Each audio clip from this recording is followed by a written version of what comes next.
मांजरेवाडी तालुकाखेड गावातील अल्पवयीन मुलीचे अपहरण, अत्याचार आणि नंतर निर्घृणपणे खून करण्यात आला होता। नराधम आरोपी गावातलाच असल्यामुळे गेली 8 दिवस मोठा तणाव निर्माण झाला होता।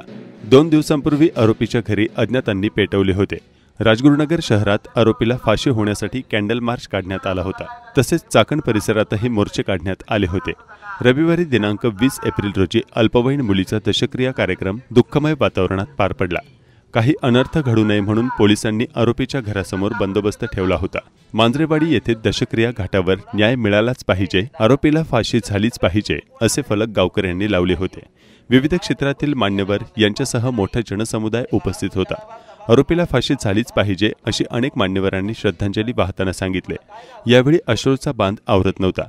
यावेळी आमदार बाबाजी काळे, बाजार समितीचे सभापती विजयसिंह शिंदे, शिवसेना जिल्हाप्रमुख भगवान पोखरकर, जिल्हा परिषद माजी अध्यक्षा निर्मला पानसरे, माजी जिल्हा परिषद सदस्य अतुल देशमुख, बाबा राक्षे, बँकेचे अध्यक्ष दिनेश ओसवाल, संचालक किरण आहेर, राजेंद्र सांडभोर, गणेश ठिगळे, रामदास धनवटे, बाजार समिती संचालक माणिक गोरे, सयाजी मोहिते आदी मान्यवर आणि सर्वपक्षीय पदाधिकारी व कार्यकर्ते उपस्थित होते।